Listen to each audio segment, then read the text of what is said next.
Зурита ақырын қоқан-лоққысын шынымен жүзеге асыра бастады. Ол шығанақтың түбіне аран сымнан тосқауылдар тартқызып, барлық бағыттарға ау мен қақпандар құрып тастады. Бірақ әзірше оның құрбандығына шалдыққандар тек балықтар ғана болатын. Су перісі тегі жердің тесігіне кіріп кеткендей ұшты-күйлі жоқ. Ол қайтып көрінбеді және титтей де белгі байқатпады. Оның қолға үйреткен дельфині күн сайын дерлік шығанаққа келіп, бейне өзінің әлгі керемет досын серуенге шақырғандай біресе сүңгіп, біресе пысқырынып бекер әуре болып жүрді. Досы көріне қоймады. Ақыры дельфин ашуланған сыңай таныта соңғы рет бір пысқырынды да ашық теңізге қарай зулай жөнелді. Ауа райы бұзылды. Шығыстан соққан жел мұхит бетіне толқын әкелді. Шығанақтың суы төменнен көтерілген құмға араласып лайлана бастады. Енді су астында не болып жатқанын ешкім аңғара алмас еді. Педро Зурита асау толқындарға көз тастап талай сағаттар бойы сарылып жағада тұратын. Таудай толқындар бірінен соң бірі тізбектеле жөңкіледі, сарқырама секілді жарға соғылады. Ал судың астыңғы қабаты құмның бетімен ысылдай сырғып, жолай кезекке қиыршық тастар мен қабыршықтарды сүргілей сүйретіп, Зуританың аяғының астына әкеліп тастайды. Жоқ, бұлай етуге болмайды, деді Зурита. Басқадай бірдеңе ойлап табу керек. Пері деген теңіздің түбінде өмір сүрсе керек, және өз үйшігінен бері шығатын ойы жоқ сірә. Демек, оны ұстап алу үшін оған өзіміз баруымыз, су түбіне жетуіміз керек. Бұл енді басы ашық мәселе.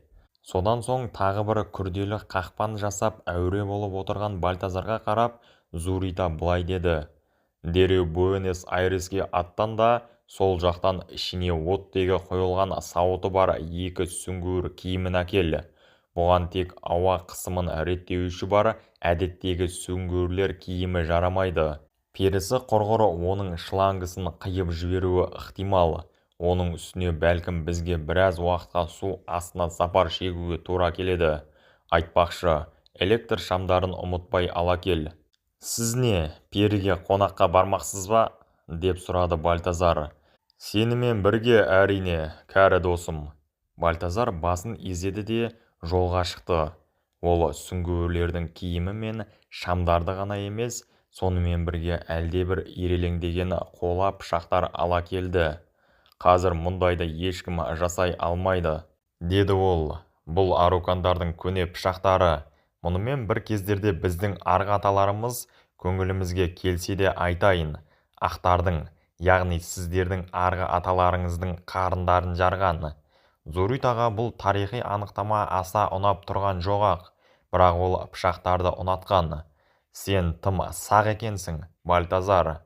Келесі күні таң атысымен толқынның күштілігіне қарамастан, Зурита мен Бальтазар үстеріне сүңгуір киімін киіп, теңіздің түбіне түсті.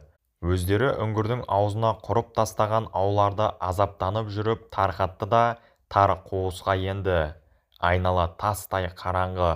Аяқтарымен жер басып тұрып, пышақтармен суырып алысты да сүңгуірлер шам жақты. Сәуледен шошынған ұсақ балықтар әуелде тым тырақай қашып еді. Артынан бірте-бірте бойлары үйренді ме, әйтеуір соның көгілдір жарығына шыбынша үймелеп әбігерге түсті. Зурита оларды қолымен ысырып қуалаумен болды. Қабыршақтары күмісше жалтырап көз қаритын.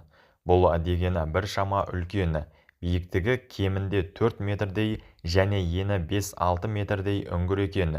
Сүңгуірлері бұрыш-бұрышты тінтіп қарап шықты. Үңгір бос және онда тірі жан тұрмайтыны түсінікті болды. Мұны тек теңіз толқындары мен жыртқыштардан қашқан ұсақ балықтар ғана мекендесе керек. Аяқтарын сақтықпен басып, Зурита мен Бальтазар іргелей жүрді. Үңгір бірте-бірте тарыла бастады. Кенет Зурита қайран қалып қалт тоқтады. Шам сәулесі олардың алдын кескестеп тұрған темір торға түсті. Зурита өз көзіне өзі сенбеді. Ол темір шыбықтарды қолымен шап беріп ұстай алып, темір тосқауылды ашпақ болып қатты сілкілеп көрді. Бірақ оған торкөз тырп етпеді. Оны шам жарығымен мұқият зерттей қараған Зурита әлгі шарбақтың бір шеті үңгірдің жонып тегістелген қабырғасына мықтап қағылғанын және оның ілмегі мен іштен қондырылған есігі бар екенін аңғарды. Бұл деген тағы бір жаңа жұмбақ еді. Су перісі есті ғана емес, оның мейлінше дарынды жан болғаны да. Ол дельфиндерді қолға үйреткен, оның металл өңдеуден хабары бар. Ақыр соңында өз баспанасын қорғау үшін ол теңіз түбінде темір тосқауыл қоюға жараған. Бірақ бұл ақылға сыймайтын емес пе? Су астында жүріп темірді шыңдау мүмкін емес. Демек ол су астында өмір сүрмейді. Немесе ең бері дегенде ол судан аз уақытқа болса да жер бетіне шығып жұмыс жасайтын болғаны. Су астына түскендеріне бірнеше минуттай ғана уақыт өтсе де, сүңгуір қалпағының астындағы ауа тапшылық ететіндей көрініп, Зуританың екі шекесі зырқылдап әкетіп барады. Зурита Бальтазарға белгі берді де, олар су асты үңгірінен кері шықты. Олардың мұнда бітірер басқа шаруасы қалмаған. Содан соң бетіне көтерілді. Оларды тыпырши күтіп тұрған арукандар сүңгіштердің аман есен шыққандарын көріп қатты қуанды. Басындағы қалпағын шешіп тыныс алған соң Зурита сауал қойды. Сен бұған не айтасың, Бальтазар? Арукан алақанын жайды. Меніңше, бізге оны бұл арада ұзақ аңдуға тура келеді. Пері сірә балық жеп қоректенетін болса керек. Ал онда балықтан көп нәрсе жоқ. Біз оны үңгірде аштықпен қатыра алмаймыз. Ана шарбақты динамит қойып бұзу керек. Бары сол ғана. Ал сен, Бальтазар, үңгірдің екі аузы болуы мүмкін деп ойламаймысың? Айталық, бір шығанақ жақтан да, екіншісі жер бетінен. Бальтазар мұны ойламаған екен. Ойламасаң ойлау керек. Маңайды тінтіп көру бұрын неғып ойымызға келмеген, деді Зурита. Енді олар жағалауды зерттей бастады. Зурита жағадан ең кемі 10 гектарды алып жатқан үлкен жер учаскесін қоршап тұрған ақ тастан қаланған биік дуалға тап болды. Зурита әлгі қабырғаны түгел айналып шықты.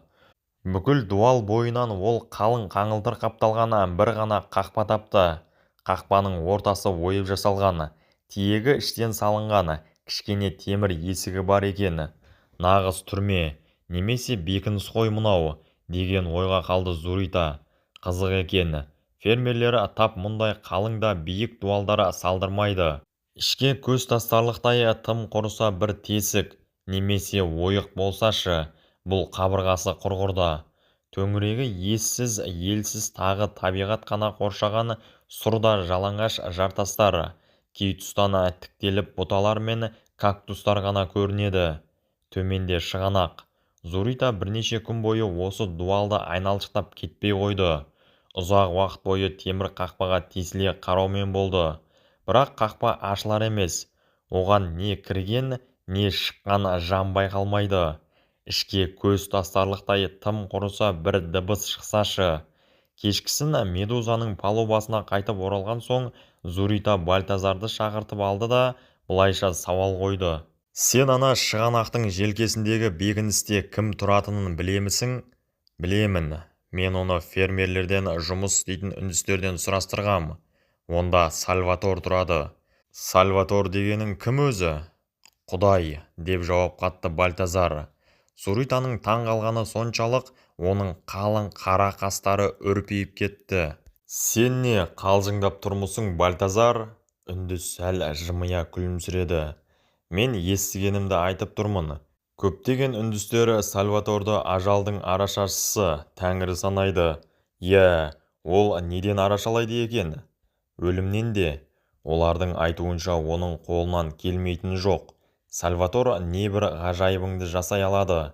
Соның салалы саусақтарының ұшында адам тағдыры тұратын болса керек. Ақсақтарға ол жаңа аяқ, тірі аяқ бітіреді. Соқырларға қырандікіндей қырағы көз береді, және тіпті өлгенді тірілте алады. Қарғыс атсын, деп күңкілдеді Зурита. Ұлпа мұртының саусақтарымен төменнен жоғары қайырып отырып, шығанақтың ішінде су перісі, ал шығанақтың үстінде Құдай. Сен қалай ойлайсың, Бальтазар? сол пері мен құдай бір-біріне қолғабыс жасайтыннан сау ма екен? Мен ойлаймын, миымыз ашыған сүттей болып, әбден шіріп кетпей тұрып, біз осынау ғажайыптардан ат-тонымызды ала қашқанымыз абзал болар. Сальватор емдеп жазған кісілерден сен өз көзіңмен көрген біреуің бар ма? Иә, көрдім. Маған аяғы сынған біреуді көрсетті. Сальваторға барып шыққаннан бері әлгі кісі киіктей орғитын болған. Сосын Сальваторы қайта тірілткен үндісті көргенім бар.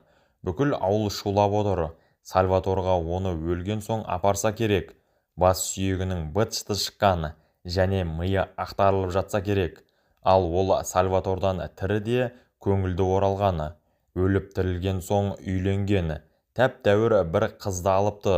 Сосын тағы үндіс сәбилерін көрдім. Демек Сальватор сырттан кісі қабылдайды екен ғой. Тек үндістерді ғана. Сосын олар да бұған жан-жақтан, отты жер мен Амазонкадан, Атакама шөлі мен Асунсионнан келеді екен. Бальтазардан осындай мағлұматтар алған Зурита Буэнос-Айреске барып қайтуды ұйғарды.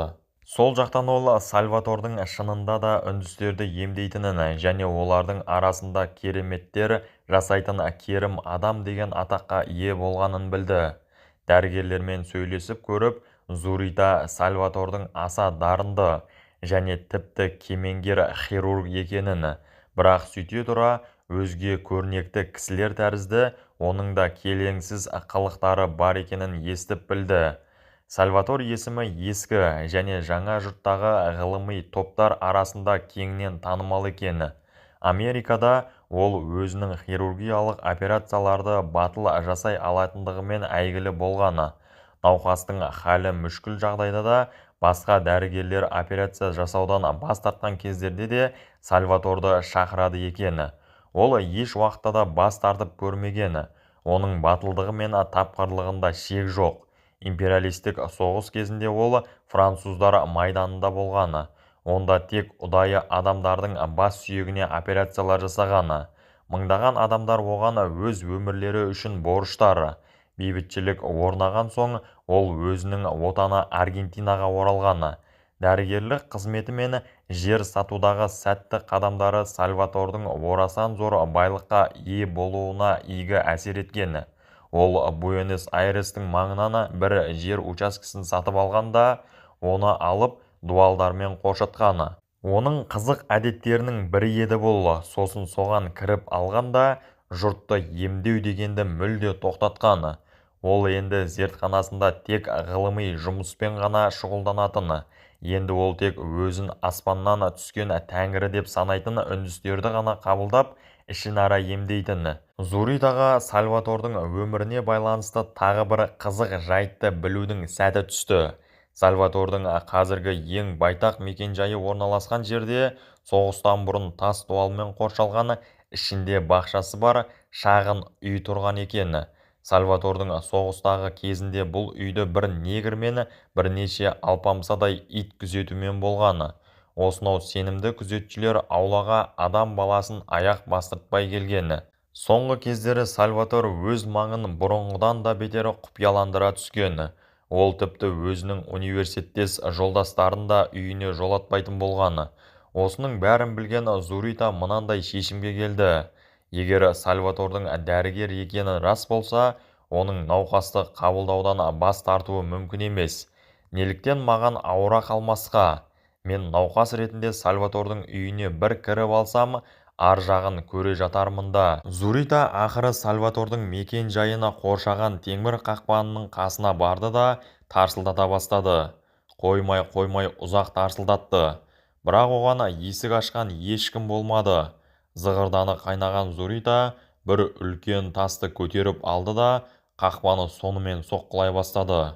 Ал оның дабыры тірі түгілі өлі кісіні оятарлықтай еді. Қабырғаның ар жағындағы алыс түкпірден иттер үре бастады да, ақыры есіктің кішкене тесігі сәл ашылды. «Не керек?» деп сұрады әлдекім шала шарпы испан тілінде. «Науқас кісімін, есігіңізді аш, тезірек», деп жауап қатты Зурита. «Науқас кісі бұлай тарсылдатпайды», деп жауап қатты әлгі дауыс. Сосын есіктен әлдекімнің көзі көрінді. дәрігер қабылдамайды. Оның науқастарды қабылдамауға құқы жоқ, деді Зурита қызбаланып. Тесік жабылды да әрі қарай кеткен аяқ тысыры естілді. Тек иттер ғана шабалана үрумен болды. Боқтық атаулысын түгел тауысқан Зурита кемеге қайтып оралды. Сальватордың үстінен Буэнос-Айреске барып арыздана ма, әлде бірақ одан шығар не пайда бар? Зурита ызадан жарылып кете жаздады. Бірте-бірте сабасына түсіп, бұдан әрі не істеу қажеттігін ойластыра бастады. Ол ой тереңіне шома түскен сайын оның күнге күйген қоңырқай саусақтары ұлпа мұрты қайтадан жоғары қарай шиырыла бастады. Барометр қайыра жоғарылады. Ақыры ол палубаға шықты да жұрт күтпеген жерден зәкір көтеруге жарлық етті. Медуза Буэнос-Айреске аттанды. Жақсы болды, деді Бальтазар. Әйтпесе қанша уақыт болса да сарп еттік. Ол періні Құдаймен қоса сайтан алсын түге.